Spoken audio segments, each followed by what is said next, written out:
अस्सलामु अलैकुम वरहमतुल्लाह।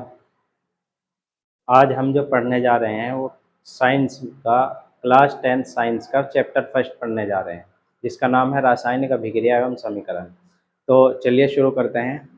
हमें रासायनिक अभिक्रिया एवं समीकरण पढ़नी है। रासायनिक अभिक्रिया एवं समीकरण। रासायनिक अभिक्रिया पढ़ने से पहले हमें पता होना चाहिए कि रासायनिक अभिक्रिया होती किस तरीके से है। तो हम अपने आसपास बहुत सारी चीज़ें देखते हैं कि रोज़ाना हमें बहुत सारे परिवर्तन दिखाई दे रहे हैं कि दिन का रात में होना, रात का दिन में होना, दूध का दही में बदलना और आपका लकड़ी का जलना और लोहे पर जंग लगना, ये सारी की सारी अभिक्रियाएं हैं। लेकिन कुछ इनमें रासायनिक अभिक्रियाएं होती हैं, कुछ इनमें भौतिक अभिक्रियाएं होती हैं। कौन सी रासायनिक है, कौन सी भौतिक अभिक्रिया है, उनको चलो डिफाइन करते हैं। तो परिवर्तन किसको कहते हैं? परिवर्तन वह प्रक्रिया है जिसमें किसी पदार्थ की अवस्था या प्रकृति बदल जाती है। पदार्थ की अवस्था बदल जाती है या प्रकृति बदल जाती है। और हमारे परिवर्तन जो होंगे वो दो तरीके के होंगे। एक हमारा परिवर्तन भौतिक परिवर्तन होगा, भौतिक परिवर्तन, और एक हमारा रासायनिक परिवर्तन होगा। भौतिक परिवर्तन किसे कहेंगे? भौतिक परिवर्तन होता है, भौतिक परिवर्तन में नया पदार्थ नहीं बनता है। भौतिक परिवर्तन में नया पदार्थ नहीं बनता है, जबकि रासायनिक परिवर्तन जब भी होगा तो उसमें नया पदार्थ बनेगा, नए गुण होंगे और नया ही उसमें सारी चीज़ें, संगठन, उसका रासायनिक संगठन भी नया होगा, उसके गुण भी अलग होंगे। तो जबकि रासायनिक परिवर्तन जो होगा उसमें हमारा नया पदार्थ बनता है। जैसे एग्जाम्पल दे रखे रासायनिक परिवर्तन के, लोहे पर जंग लगना और दूध से दही का बनना, ये हमारे रासायनिक परिवर्तन के एग्जाम्पल हैं। तो चलिए अब हम देखेंगे भौतिक परिवर्तन और रासायनिक परिवर्तन में क्या डिफरेंस है। कि ये है हमारे भौतिक परिवर्तन और रासायनिक परिवर्तन में क्या क्या अंतर है। ये 2 नंबर का क्वेश्चन आता है, आपके पेपर में कभी भी पूछ सकता है कि भौतिक परिवर्तन तथा रासायनिक परिवर्तन में कोई 4 अंतर लिखिए। तो इसमें हम क्या क्या लिख सकते हैं? नंबर 1 हमारा होगा, भौतिक परिवर्तन में नया पदार्थ नहीं बनता है, जबकि रासायनिक परिवर्तन में क्या लिख सकते हैं?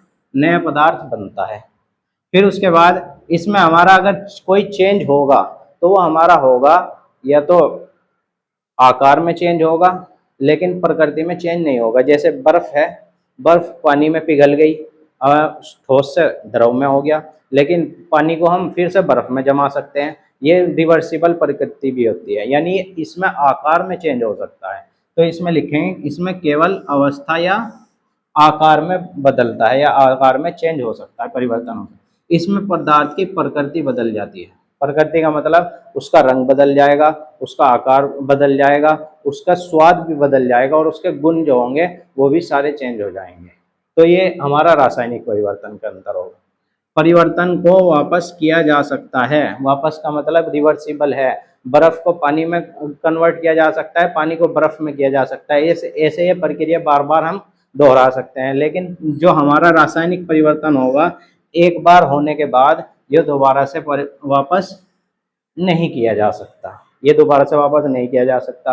रासायनिक गुण इसमें समान रहते हैं भौतिक परिवर्तन में, क्योंकि इसमें रासायनिक का कोई भी गुण चेंज नहीं हो रहा, सिर्फ भौतिक परिवर्तन हो रहा। पानी से बर्फ, बर्फ से पानी, ऐसे एग्जाम्पल हो रहे। लेकिन इसमें हमारे रासायनिक गुण क्या हो जाते हैं?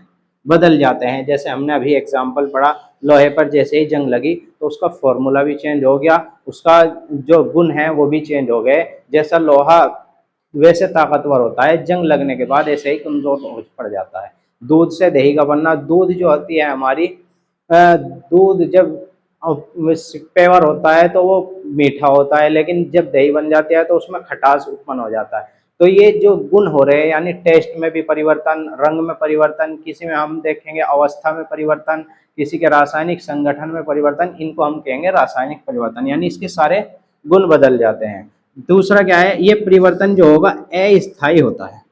जैसे हमने बर्फ, पानी को बर्फ में चेंज किया और बर्फ बनाने के बाद उसको हम थोड़ी देर हवा में रख दें, तो हम ये नहीं कह सकते कि ये बर्फ शाम तक ऐसे ही रहेगा, वो घुलता चला जाएगा, अस्थायी रहेगा, ये अनस्टेबल।